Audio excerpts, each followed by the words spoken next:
ជំរាបសួរបងប្អូនទាំងអស់គ្នាដែលនិយមស្នេហ៍ណាបាក់សៃកីឡាផ្លាដៃជាទីគោរពរាប់អានបងប្អូនហ្នឹងហើយបងប្អូនថ្ងៃនេះយើងមានប្រភេទស្ទៀវចូលត្រង់ថែបានបងប្អូនបាទគីឡូ26ស្អាតដូចទំនូបងប្អូនអើយបាទសេរីពួកអាវែនេះកបាលប៉ិនមេដៃទេបងប្អូនបាទហ្នឹងហើយគីឡូ26ហ្នឹងបងប្អូនណាបាទមុននេះពេញ29ទៅ30ណាបងប្អូនបាទឆ្អឹងប្រដាប់វាហ្នឹងបាទហើយប្រភេទជើងសរៀងបជ្រុយណាបងប្អូនបាទជាប្រភេទមន់ដែលបកែកម្ររក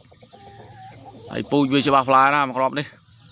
តែបញ្ជាក់ជូនបងប្អូននេះបាទវាស្ទៀវខ្ញុំទៅតែចាប់ដាក់ចូលទឹកចិញ្ចឹមទេបងប្អូនណាបាទវាហ៊ាននៅញាក់ញើមនៅឡើយទេបាទមន់នេះបាទយកទៅថែប្រពេញចិញ្ចឹមមន់នេះបើអាយុកាលជុលដែលយើងជួលឲ្យស្នាត់បាទគេហៅថាទុកចិត្តបានណាបងប្អូនបាទទៅចូលឆ្នាំខ្មែររបស់យើងព្រោះចូលឆ្នាំចិនចូលអត់ទាន់ទេបងប្អូនណាបាទហ្នឹងហើយគីឡូឥឡូវ26បងប្អូនបាទដៃល្អដៃ8 9គ្រាប់ហ្មងនេះបើសិនជាពេញឆ្អឹងឡើងតាគៀកឡើងស្មាអីទៀតលបាក់30បងប្អូនបាទហ្នឹងហើយស្អាតណាប្រភេទវែលឿងនេះបងប្អូនបាទមកគ្រាប់នេះហើយបងប្អូនមើលក្បាលមកភ្នែកហ្នឹងហើយស្អាតគ្មានទាស់ចន្លោះត្រង់ណាហ្នឹងហើយបងប្អូនមកពេញចិត្តឆាតចូល Telegram បានគឺ088 43 48 88ណាបងប្អូនណាបញ្ជាក់ជូនបងប្អូនយើងមកមុនបានមុនណាមកក្រោយអត់ទេដែរបងប្អូនបាទព្រោះអីវីដេអូរបស់ខ្ញុំផុសយ៉ាងខ្លាំងតែ2ថ្ងៃទេមកយកបាត់បងប្អូនបាទហ្នឹងហើយអានេះខ្ញុំជិលបាញ់ឲ្យមើលខ្ញុំផុសតាម YouTube តែម្ដងបងប្អូនមួយថ្មីយើងគាត់សាកត្រង់មើលបងប្អូនណាបាទអានេះសេរីពួកបងខាងស្រុកវិស្ដាច់និងខាងស្រុកពញាក្រែកគាត់យកទៅមុនស្បុកមុននោះបាទមិនតាន់ហ៊ានទេដល់ពេលហ៊ានយកទៅឈ្នះសាហាវបាទនេះប្រភេទវែណាបងប្អូនឡាយបើខ្ញុំសារ៉េនណង់វិញចេញបន្តិចទៀតស្អាតណាស់ហ្មងនេះបាទហ្នឹងហើយគីឡូឥឡូវតែ26ទេបងប្អូនណាបាទបើសិនជាវាពេញអាយុកាលជុលរបស់វាណែនសាច់ណែនអី29 30បងប្អូន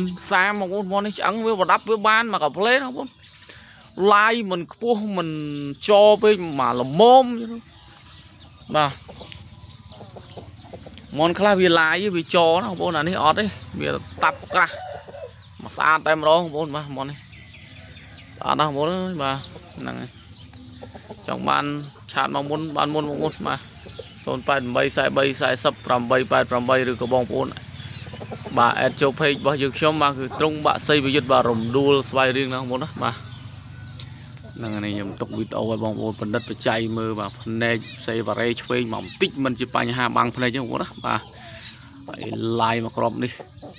សបុកពណ៌នោះបលែងទៅភុលមកបងប្អូនបាទបាទនិយាយពីជើងវិញកម្ដៅដូចនេះចឹងហ្នឹងបាទវីដេអូមានតែប៉ុណ្្នឹងបងប្អូនណាបាទកុំភ្លេចជួយ Subscribe និងចុចពាក្យជឿទាំងអស់គ្នាដើម្បីទទួលបានវីដេអូថ្មីហើយមួយរយៈនេះសូមបញ្ជាក់បងប្អូនថាដោយសារខ្ញុំអត់សូវផុសតាម YouTube បាទទី1គឺមាត់នៅស្ទើរណាបងប្អូនបាទហើយទី2ខ្ញុំជុលខ្លួនឯងបាទអញ្ចឹងឥឡូវវាឡើងមកបដៅទៀតហើយបងប្អូនណាបាទហ្នឹងហើយអរគុណសម្រាប់ការគ្រប់គ្រងកន្លងមកបងប្អូនណាជូនពរសំណាងល្អសុខភាពល្អទាំងអស់គ្នាហេបាទអរគុណ